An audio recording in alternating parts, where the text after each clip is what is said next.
നമസ്കാരം. പുതിയൊരു വീഡിയോയിലേക്ക് എല്ലാവർക്കും സ്വാഗതം. അപ്പോൾ ഇന്നത്തെ വീഡിയോയിൽ നമ്മൾ വളരെ ഇമ്പോർട്ടൻ്റ് ആയിട്ടുള്ള ഒരു കാര്യമാണ് ഷെയർ ചെയ്യുന്നത് നമ്മുടെ ഇപ്പോഴത്തെ ഈ ഒരു സാഹചര്യത്തിൽ. അപ്പോൾ നമുക്ക് വലിയ വലിയ കാര്യങ്ങൾ, അതായത് സയൻറ്റിഫിക് കാര്യങ്ങളൊന്നും അറിയില്ലെങ്കിൽ നമുക്കറിയാം ഒരു മനുഷ്യൻ്റെ ബ്രെയിൻ ഡെവലപ്മെൻറ്റ് നടക്കുന്നതെന്ന് പറഞ്ഞിട്ടുണ്ടെങ്കിൽ അവരുടെ കുഞ്ഞായിരിക്കുന്ന അവസ്ഥയിലായിരിക്കും, അല്ലെങ്കിൽ നമ്മളുടെ ചെറുപ്പകാലത്തായിരിക്കും. അപ്പം നമ്മുടെ എല്ലാം കുഞ്ഞുങ്ങളുടെ ബ്രെയിൻ ഡെവലപ്മെൻറ്റ് ഇപ്പം നടന്നുകൊണ്ടിരിക്കുന്ന ഒരു സമയമാണ്, അവരുടെ ക്രൂഷ്യൽ സ്റ്റേജാണ്. അപ്പോൾ ആ ഒരു സമയത്ത് നമുക്കറിയാം നമ്മൾ ഒരുപാട് ബ്രെയിൻ ഡെവലപ്മെൻറ്റൽ ബൂസ്റ്റിംഗ് ആക്ടിവിറ്റീസും അതുപോലെ തന്നെ ടോയ്സും പിന്നെ കളികളും പല പല കാര്യങ്ങളും നമ്മൾ കുഞ്ഞുങ്ങളെ ഏർപ്പെടുത്താറുണ്ട്. അല്ലെങ്കിൽ ബ്രെയിൻ ഡെവലപ്മെൻറ്റ് ബൂസ്റ്റ് ചെയ്യുന്ന ഫുഡ് കൊടുക്കാൻ ശ്രമിക്കാറുണ്ട്, അങ്ങനെയൊക്കെ ചെയ്യാറുണ്ട്. അപ്പോൾ ഈ നമ്മുടെ വീടുകളിലെല്ലാം ഉള്ള മിക്ക വീടുകളിലും ഉള്ള കുട്ടികൾക്കുള്ള ഒരു 3-4 ശീലങ്ങളാണ് ഞാൻ പറയുന്നത്. അത് ബ്രെയിൻ ഡെവലപ്മെൻറ്റിനെ ഡാമേജ് ആക്കുന്നത്, അതായത് ബ്രെയിൻ ഡെവലപ്മെൻറ്റിനെ ഒരിക്കലും സഹായിക്കാതെ ബ്രെയിൻ ഡെവലപ്മെൻറ്റിനെ ഡാമേജ് ആക്കുന്ന കുറച്ച് ശീലങ്ങൾ, നമ്മൾ മാറ്റിയെടുക്കേണ്ട ശീലങ്ങളെക്കുറിച്ചാണ് പറയുന്നത്. അപ്പം നിങ്ങളുടെ വീടുകളിൽ കുഞ്ഞുങ്ങളുണ്ടെങ്കിൽ അല്ലെങ്കിൽ നിങ്ങളുടെ വേണ്ടപ്പെട്ടവർക്ക് കുഞ്ഞുങ്ങളുണ്ടെന്നുണ്ടെങ്കിൽ ഈ വീഡിയോ തീർച്ചയായിട്ടും ഒന്ന് ഷെയർ ചെയ്ത് കൊടുക്കാൻ മറക്കാതിരിക്കണം. ഷെയർ ചെയ്യാൻ പിശുക്ക് കാണിക്കരുത് നിങ്ങൾ.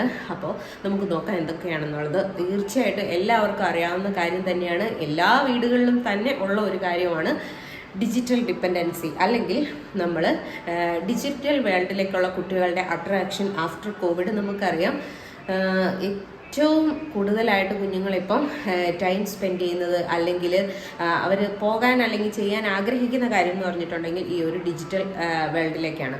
അപ്പോൾ അത് ഫോൺ തന്നെ ആവണമെന്നില്ല, ഫോണാവാം, ലാപ്ടോപ്പ് ആവാം, അല്ലെങ്കിൽ ടാബ് ആവാം, അതും അല്ലെങ്കിൽ വളരെ അധിക സമയം ടെലിവിഷൻ ആയാലും അതും മോശമാണ്.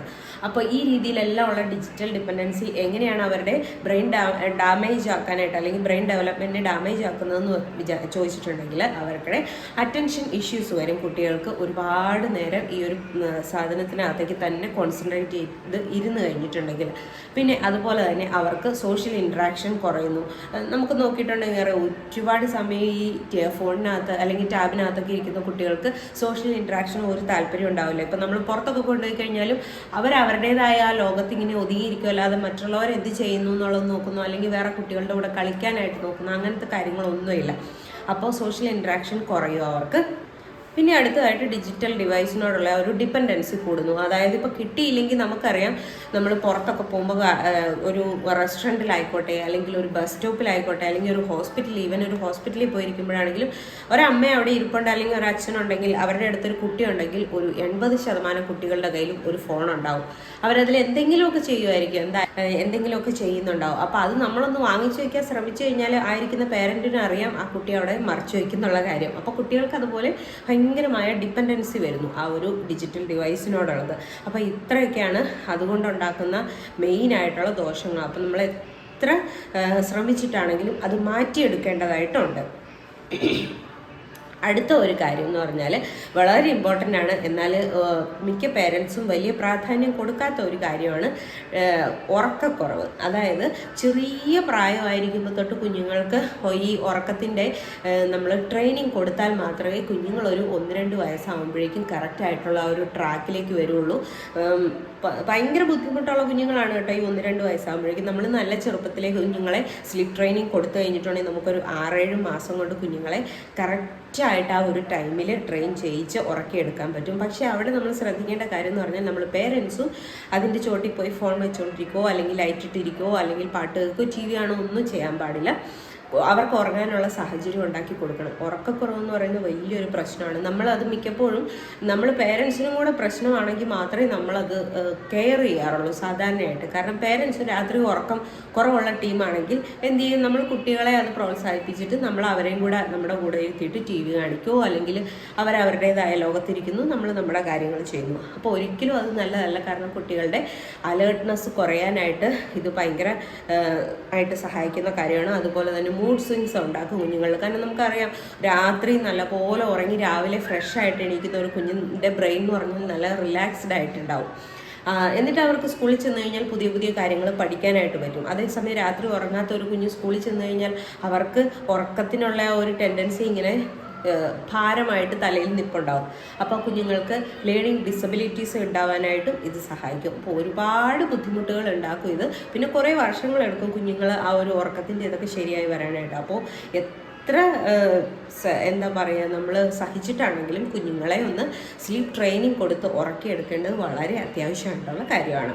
പിന്നെ അടുത്തതെന്ന് പറഞ്ഞിട്ടുണ്ടെങ്കിൽ നമുക്ക് എല്ലാവരുടെയും വീടുകളിൽ തന്നെ ഉള്ളതാണ്, അല്ലെങ്കിൽ ഇപ്പോൾ നടന്നുകൊണ്ടിരിക്കുന്ന ഒരു കാര്യമാണ് സെഡൻഡറി ലൈഫ് സ്റ്റൈൽ. അതായത് ഫിസിക്കൽ ആക്ടിവിറ്റിയൊക്കെ കുറഞ്ഞിട്ട് നമ്മുടെ കുട്ടികൾ വീടിനകത്ത് തന്നെ ഒതുങ്ങുന്നത്. അതിന് ഒരുപാട് കാരണങ്ങളുണ്ട്. ഒന്ന് നമ്മുടെ സൊസൈറ്റി തന്നെയാണ്. സൊസൈറ്റി മീൻസ് ഇപ്പം നമുക്ക് ഭയങ്കര റിസ്ക്കാണ് കുട്ടികളെ പുറത്തേക്ക് കളിക്കാനായിട്ട് ഫ്രീ ആയിട്ട് വിടുക എന്നുള്ളത്. പണ്ട് കാലത്തെ പോലെ നമുക്ക് അടുത്ത വീട്ടിലേക്ക് വിടാനോ അല്ലെങ്കിൽ പറമ്പിൽ കളിക്കാൻ പോകട്ടെ എന്ന് വിചാരിക്കാൻ പറമ്പൊന്നും ഇല്ല മിക്കവർക്കും. ഇൻ കേസ് ഉണ്ടെങ്കിൽ തന്നെ നമുക്ക് അങ്ങനെ വിടാൻ പറ്റില്ല കുട്ടികളെ, ഒട്ടും സേഫ് അല്ല.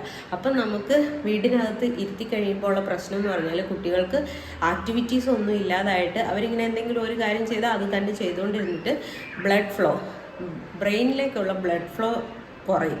അതായത് അതിൻ്റെ ആ ഒരു ഓട്ടം കുറയും. നമ്മൾ എത്ര മൂവ് ചെയ്തുകൊണ്ടിരിക്കുന്നോ അതിനനുസരിച്ച് നമ്മുടെ ബ്ലഡ് ഫ്ലോ കൂടും. അപ്പോൾ ഇത് കുറഞ്ഞിട്ട് ബ്രെയിൻ ഡെവലപ്മെൻറ്റിനെ പതുക്കെയാക്കും. അതാണ് ഡിക്രീസ്ഡ് ഫിസിക്കൽ ആക്ടിവിറ്റി കൊണ്ട് ഉണ്ടാകുന്ന ഒരു പ്രശ്നം. അപ്പം നമുക്കിപ്പോൾ പുറത്തൊക്കെ വിട്ടിട്ട് കുട്ടികളെ കളിപ്പിക്കാൻ പറ്റില്ല എന്നുണ്ടെങ്കിൽ നമുക്ക് ടി വി എന്തായാലും കുഞ്ഞുങ്ങൾ കാണുമല്ലോ, ടി വിയിൽ പാട്ട് വെച്ച് കൊടുത്തിട്ട് അവരോട് ഡാൻസ് ചെയ്തോളാൻ പറയുക. കിടന്ന് തുള്ളട്ടെ അല്ലെങ്കിൽ കിടന്ന് ചാടട്ടെ, ചാടി മറിയോ എന്താണെന്ന് വെച്ച് ചെയ്യട്ടെ. കാരണം അവരുടെ ബോഡി അനങ്ങണം. ബോഡി നല്ല രീതിയിൽ ആക്റ്റീവ് ആയി കഴിഞ്ഞാൽ മാത്രമേ നമ്മുടെ ബ്ലഡ് ഫ്ലോ കൂടുകയുള്ളൂ. അപ്പോൾ അതൊരു വലിയ കാര്യമാണ് പേരൻസ് ശ്രദ്ധിക്കേണ്ടത്. പിന്നെ അടുത്ത ഒരു കാര്യം എന്ന് പറഞ്ഞിട്ടുണ്ടെങ്കിൽ നമ്മൾ കുഞ്ഞുങ്ങളുടെ ഫുഡിൻ്റെ കാര്യമാണ്. ഫുഡെന്ന് പറഞ്ഞിട്ടുണ്ടെങ്കിൽ നമ്മൾ എക്സസീവായിട്ട് ഷുഗർ എടുക്കുന്നത് തൊട്ടിട്ട് ന്യൂട്രീഷണൽ വാല്യൂ കുറഞ്ഞ ഫുഡ് കഴിക്കുന്നത് വരെ. അപ്പം എക്സസൈസായിട്ട് ഷുഗർ എടുക്കുന്നതെന്ന് പറഞ്ഞാൽ നമ്മൾ ഒരു രീതിയിൽ അല്ലെങ്കിൽ വേറൊരു രീതിയിൽ പഞ്ചസാരയായിട്ട് മാത്രം കുഞ്ഞുങ്ങൾക്ക് കൊടുക്കുന്നതല്ല. ചില കുഞ്ഞുങ്ങളുണ്ടാവും മധുരമുള്ള ബേക്കറി ഐറ്റംസ് മാത്രമേ ഇഷ്ടമുണ്ടാവുള്ളൂ. ചില കുഞ്ഞുങ്ങളെന്ന് പറഞ്ഞിട്ടുണ്ടെങ്കിൽ ചോക്ലേറ്റ്സ്, മിഠായി അതുപോലത്തെ സാധനങ്ങൾ മാത്രമേ ഇഷ്ടമുണ്ടാവുള്ളൂ. അപ്പോൾ ഈ ഷുഗർ അധികമായിട്ട് കുഞ്ഞുങ്ങളുടെ ശരീരത്തിലോട്ട് ചെന്ന് കഴിഞ്ഞിട്ടുണ്ടെങ്കിൽ അവർക്ക് എന്തൊക്കെ പ്രശ്നങ്ങളാണ് വരിക എന്ന് വെച്ചിട്ട് ഹൈപ്പർ ആക്ടിവിറ്റി ഉറപ്പായിട്ടുണ്ടാവും. നിങ്ങളെല്ലാവരും തന്നെ കേട്ടിട്ടുണ്ടാവും, നമ്മുടെ ഈ ചോക്ലേറ്റ്സ് ഒക്കെ കൂടുതൽ കൊടുത്താൽ കുഞ്ഞുങ്ങൾക്ക് ഹൈപ്പർ ആക്ടിവിറ്റി വരുമെന്ന് പറയുന്നത്. ചോക്ലേറ്റ്സ് മാത്രമല്ല കേട്ടോ, മധുര പലഹാരങ്ങളും എക്സസീവ് ഷുഗർ ആയിട്ടുള്ള അടങ്ങിയിട്ടുള്ള എന്ത് സാധനങ്ങളും അതിൽ പെടുന്നതാണ്. അതായത് കുഞ്ഞുങ്ങൾ ഹൈപ്പർ ആക്റ്റീവ് ആവും എന്നുള്ളത്. പിന്നെ അടുത്ത് വരാമെന്ന് പറഞ്ഞിട്ടുണ്ടെങ്കിൽ കുഞ്ഞുങ്ങൾ ഭാവിയിലേക്ക് ഭയങ്കര പൊണ്ണം തടിയെല്ലാം വന്നിട്ട് ഷുഗർ, ഇപ്പം നമുക്കറിയാം ഒരുപാട് കുട്ടികൾ തന്നെ ചെറുപ്പത്തിലേ തൊട്ടേ ഡയബറ്റിക് പേഷ്യൻസ് ആയിട്ടുള്ള കുട്ടികളുണ്ട്. അപ്പോൾ അതിനുള്ള പോസിബിലിറ്റി വളരെ കൂടുതലാണ്. പിന്നെ അതുകൂടാതെ അവർക്ക് അലേർട്ട്നെസ് കുറയും. അതായത് ഹൈപ്പർ ആക്ടിവിറ്റി ഓൾറെഡി വരും. അതുപോലെ തന്നെ പിന്നെ അവർക്ക് കോൺസെൻട്രേഷൻ ഇഷ്യൂസ് വരാൻ ഷുഗർ ഇൻടേക്ക് കൂടുന്നതുകൊണ്ട്. അപ്പോൾ ഇതൊക്കെ എന്ന് പറഞ്ഞാൽ കുഞ്ഞുങ്ങളുടെ പഠനത്തെ അല്ലെങ്കിൽ ഭാവിയിലേക്കുള്ള കാര്യങ്ങളെയാണ് ബാധിക്കുന്നത്. ഈ ഡെവലപ്മെൻറ്റിനെ ഡാമേജ് ആക്കുന്ന കാര്യങ്ങൾ. അപ്പോൾ തീർച്ചയായിട്ടും നമ്മൾ പേരൻസ് ശ്രദ്ധിക്കണം. കാരണം നമുക്കറിയാം നമ്മളെല്ലാവരും ഓരോ ദിവസവും ഓരോ കാര്യങ്ങളും ചെയ്യുന്നത് നമ്മുടെ കുഞ്ഞുങ്ങളുടെ നല്ല നാളേക്ക് വേണ്ടിയിട്ടാണ്. അപ്പം അങ്ങനെ ഒരു നല്ല നാളെ ഉണ്ടാകണമെന്നുണ്ടെങ്കിൽ നമ്മൾ പേരൻസിൻ്റെ ഇന്നത്തെ റൈറ്റ് ചോയ്സസ് അതിനൊരു വലിയ പങ്ക് വഹിക്കുന്നുണ്ടെന്നുള്ള കാര്യം നമ്മളെല്ലാവരും ഓർമ്മയിൽ വെക്കണം. നമ്മൾ സ്ട്രിക്റ്റായിട്ട് കുഞ്ഞുങ്ങളെ ഈ പറയുന്ന കാര്യങ്ങളെല്ലാം ശീലിപ്പിച്ച് അല്ലെങ്കിൽ പ്രാക്ടീസ് ചെയ്യിപ്പിച്ച് ട്രെയിൻ ചെയ്യിപ്പിച്ച് എടുത്തു കഴിഞ്ഞിട്ടുണ്ടെങ്കിൽ കുഞ്ഞുങ്ങൾക്ക് ഒരു പരിധി വരെ നമ്മൾ ഈ പറയുന്ന ഒരു നല്ല നാളേക്ക് അല്ലെങ്കിൽ ഒരു സക്സസ്ഫുൾ ആയിട്ടുള്ള ഒരു ഭാവി ഉണ്ടാക്കിയെടുക്കാനായിട്ട് സാധിക്കും. അപ്പോൾ നമുക്ക് വേറൊരു വീഡിയോയിൽ വീണ്ടും കാണാം. അതുവരെ എല്ലാവർക്കും നന്ദി. Take care.